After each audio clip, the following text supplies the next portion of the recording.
നമസ്കാരം. കെട്ടിട നിർമ്മാണ സംബന്ധമായ അറിവുകൾ ഷെയർ ചെയ്യുന്ന ഈ പ്രോഗ്രാമിലേക്ക് ഏവർക്കും സ്വാഗതം. ഞാൻ രാജേഷ് മല്ലർകണ്ടി. കഴിഞ്ഞ ദിവസം ഒരു സബ്സ്ക്രൈബർ ചോദിച്ചു, വീട് പൂട്ടിപ്പോകുന്ന പ്രവാസികൾക്ക് വേണ്ടി ഒരു വീഡിയോ ചെയ്യുമോ എന്ന്. വീട് പൂട്ടിപ്പോകുന്ന പ്രവാസികൾ മുഴുവൻ ഒരുപാട് കാര്യങ്ങൾ ഫേസ് ചെയ്യുന്നുണ്ട്.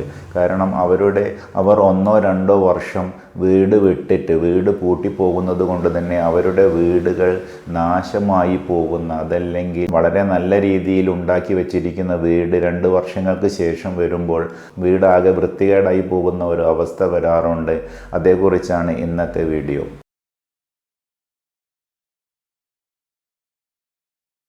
ഇത് പ്രവാസികൾക്ക് എന്നല്ല, വീട് പൂട്ടിപ്പോകുന്ന ഏതൊരാൾക്കും 1-2 വർഷം വീട് പൂട്ടിപ്പോയാൽ തീർച്ചയായും ആ വീട് വൃത്തികേടാകുന്ന ഒരവസ്ഥ. ഒരു വർഷം തന്നെ ഒരു വീട് പൂട്ടിയിട്ടാൽ തിരിച്ചു വരുന്ന സമയത്ത് ഫ്ലഷ് വാളുകളെല്ലാം ആണെങ്കിൽ ഒരുപാട് ക്രാക്ക് ഉണ്ടാകും.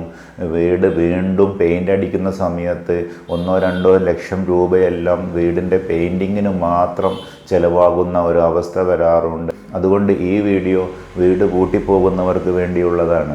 1-2-3 വർഷമൊക്കെ വീട് പൂട്ടിപ്പോകേണ്ട ആളുകൾ തീർച്ചയായും വലിയ വീടുകൾ ചെയ്യാതിരിക്കുക. ഒരുപാട് വലിയ വീടുകൾ അത് നോക്കി നടത്താൻ ആളില്ലെങ്കിൽ തീർച്ചയായും അത് ആ ഇൻവെസ്റ്റ് ചെയ്ത പണം കുറേ നഷ്ടപ്പെടും. അതുകൊണ്ട് തന്നെ അങ്ങനെയുള്ളവർ കൂടുതൽ വലിയ വീടുകൾ ചെയ്യാതിരിക്കുക എന്നതാണ്. എന്നാൽ പലർക്കും അവരുടെ ആവശ്യമനുസരിച്ച് വലിയ വീടുകൾ ആവശ്യമുണ്ടാകും. അങ്ങനെയുള്ളവർ തീർച്ചയായും ആ വീട് പൂട്ടിപ്പോകുന്നുണ്ടെങ്കിലും അത് നോക്കി നടത്താൻ, വീടിൻ്റെ കാര്യങ്ങളെല്ലാം വൃത്തിയായി സൂക്ഷിക്കാൻ ഒരാളെ ഏർപ്പാട് ചെയ്തിട്ട് പോവുകയാണെങ്കിൽ തീർച്ചയായും അവരുടെ ശ്രദ്ധയെത്തും, വീട് വൃത്തികേടാവില്ല. അതല്ലാതെ ഇവർ പൂട്ടിപ്പോകുന്നു, പിന്നെ ആരും ആ ഭാഗത്തേക്ക് ചെല്ലുന്നില്ലെങ്കിൽ തീർച്ചയായും വീട് വളരെ വൃത്തികേടാവുന്ന ഒരവസ്ഥ വരും. പ്രത്യേകിച്ച് നമ്മുടെ കാലാവസ്ഥ എങ്ങനെയാണ്? മാസങ്ങൾ മഴയാണ്.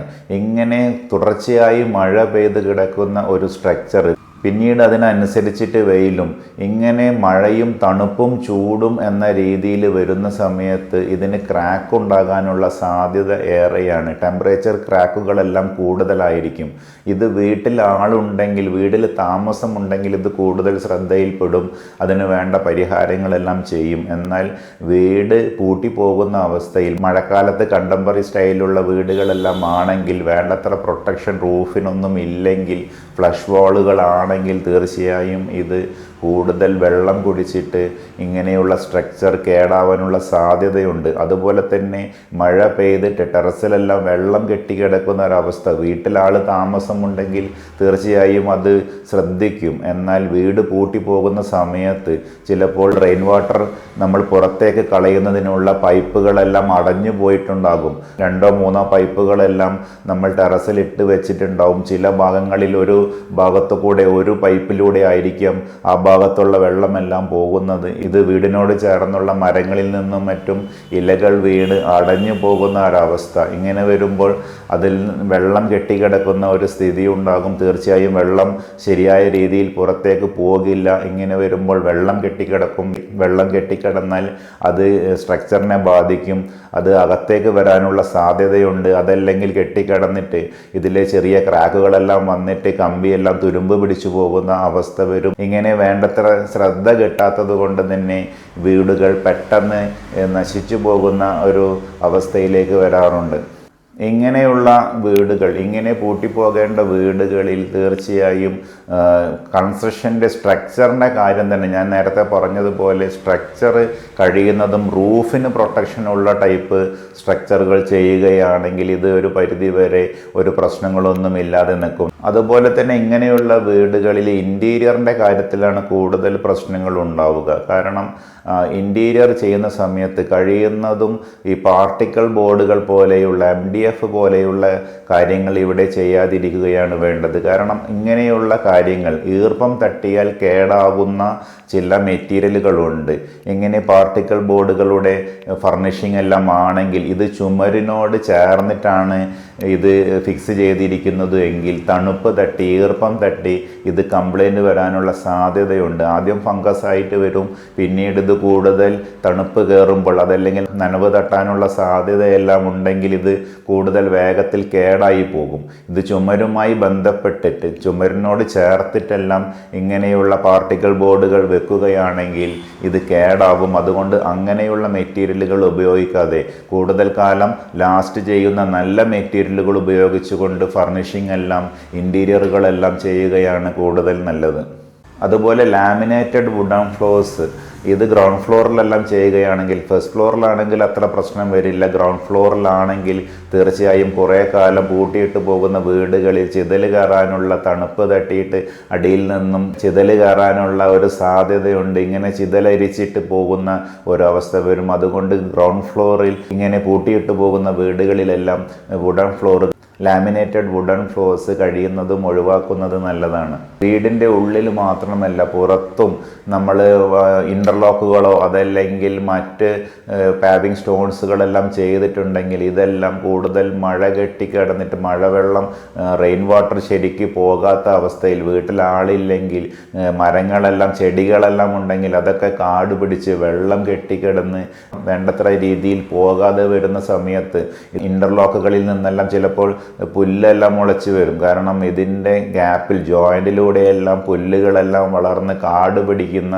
ഒരവസ്ഥ വരും. അപ്പോൾ വേണ്ട രീതിയിലുള്ള വെള്ളത്തിൻ്റെ ഒഴുക്കുണ്ടാകില്ല. ഇങ്ങനെ വരുന്ന സമയത്ത് ഇത് വെള്ളം കെട്ടിക്കിടന്നിട്ട് തന്നെ ഇങ്ങനെയുള്ള ലാൻഡ്സ്കേപ്പിൻ്റെ ഏരിയ എല്ലാം കേടാകുന്ന ഒരവസ്ഥ വരും. ആകെ വീടിൻ്റെ എക്സ്റ്റീരിയർ ലുക്ക് തന്നെ മാറിപ്പോകുന്ന ഒരവസ്ഥ വരും. അതുകൊണ്ട് തന്നെ അവിടെ ഇങ്ങനെയുള്ള കാര്യങ്ങൾ നോക്കാൻ ഇനി വീട്ടിൻ്റെ ഉള്ളിലുള്ള കാര്യങ്ങൾ നോക്കാൻ നിങ്ങൾക്ക് ആളില്ലെങ്കിലും പുറത്തുള്ള കാര്യങ്ങളെങ്കിലും വന്നു നോക്കുന്ന രീതിയിൽ ഈ വീടിനെ പരിപാലിക്കുന്നതിന് വേണ്ടി ആരെയെങ്കിലും ചുമതലപ്പെടുത്തുകയാണെങ്കിൽ തീർച്ചയായും കൂടുതൽ പരിക്ക് പറ്റാത്ത രീതിയിൽ എക്സ്റ്റീരിയർ ലുക്ക് നമുക്ക് നിലനിർത്താൻ സാധിക്കും. ഇങ്ങനെ 1-2 വർഷമെല്ലാം വീട് പൂട്ടി പോകുന്നവർ തീർച്ചയായും ആ വീടിൻ്റെ താക്കോൽ ആരെയെങ്കിലും ഒന്ന് ഏൽപ്പിക്കുക. നാട്ടിലുള്ള ആരെയെങ്കിലും ഒന്ന് ഏൽപ്പിക്കേണ്ടത് അത്യാവശ്യമാണ്. കാരണം എന്തെങ്കിലും ഒരു ആവശ്യത്തിന്, ഒരു മോഷണമോ എന്തെങ്കിലും നടന്നാൽ തീർച്ചയായും ഇത് പോലീസിനും മറ്റും ആ വീട് പരിശോധിക്കേണ്ടി വരും.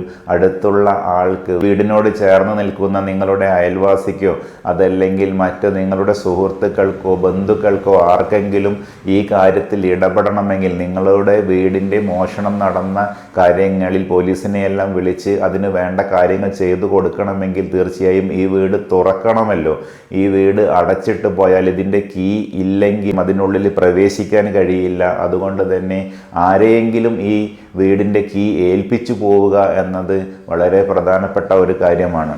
എങ്ങനെയായാലും നിങ്ങളുടെ വീട് നിങ്ങൾ പൂട്ടിപ്പോകുന്നുണ്ടെങ്കിൽ, 1-2 വർഷം പൂട്ടിപ്പോകുന്നുണ്ടെങ്കിൽ തീർച്ചയായും മാസത്തിൽ ഒരു ദിവസമെങ്കിലും ആ വീട് പരിപാലിക്കുന്നതിന് വേണ്ടി ആരെങ്കിലും ആ വീട്ടിൽ കയറുന്നത് നല്ലതാണ്. വീട് അടിച്ചു തുടയ്ക്കാൻ ആരെങ്കിലും മാസത്തിൽ ഒരു ദിവസമെങ്കിലും ആ വീട്ടിൽ പോകുന്നുണ്ടെങ്കിൽ തീർച്ചയായും ആ വീടിന് കൂടുതൽ കേടുപാടുകൾ പറ്റാതെ ഇവരുടെ ശ്രദ്ധ ഉള്ളത് കൊണ്ട് തന്നെ, കൂടുതൽ ശ്രദ്ധിക്കുന്നത് കൊണ്ട് തന്നെ ഇതിന് നിങ്ങൾ പിന്നീട് വരുന്ന സമയമാകുമ്പോഴേക്കും അതിന് കൂടുതൽ കേടുപാടുകളൊന്നും ഉണ്ടാകില്ല എന്ന കാര്യം ഉറപ്പാണ്. ഈ പറഞ്ഞതെല്ലാം വീട് പൂട്ടിയിട്ടിട്ട് നശിച്ചു പോകുന്ന, കേടായി പോകുന്ന കാര്യങ്ങളാണ്. എന്നാൽ അതോടൊപ്പം തന്നെ ഇതിൻ്റെ സെക്യൂരിറ്റി എന്ന രീതിയിൽ നിങ്ങൾ വീട് പൂട്ടിപ്പോകുന്ന ആളുകളാണെങ്കിൽ തീർച്ചയായും ക്യാമറ സിസ്റ്റം എല്ലാം നിങ്ങളുടെ വീടിന് CCTV ക്യാമറ നിരീക്ഷണത്തിലാക്കുക എന്നത് ഏറ്റവും വലിയ കാര്യമാണ്. ഏതൊക്കെ ഭാഗങ്ങളിലൂടെ ആളുകൾക്ക് കയറി വരാൻ സാധിക്കും ആ ഭാഗങ്ങളിലെല്ലാം ക്യാമറ ചെയ്യുക. ഏതായാലും ഈ വീഡിയോ വളരെ ചെറിയൊരു വീഡിയോ ആണ് എങ്കിലും ഈ വീഡിയോ നിങ്ങൾക്ക് ഇഷ്ടപ്പെട്ടെങ്കിൽ തീർച്ചയായും ലൈക്ക് ചെയ്യുക, കമൻറ്റ് ചെയ്യുക, ഷെയർ ചെയ്യുക. ആരെങ്കിലും സബ്സ്ക്രൈബ് ചെയ്തിട്ടില്ലെങ്കിൽ തീർച്ചയായും സബ്സ്ക്രൈബ് ചെയ്യുക. മറ്റൊരു വീഡിയോയുമായി വീണ്ടും വരുന്നതായിരിക്കും. നന്ദി, നമസ്കാരം.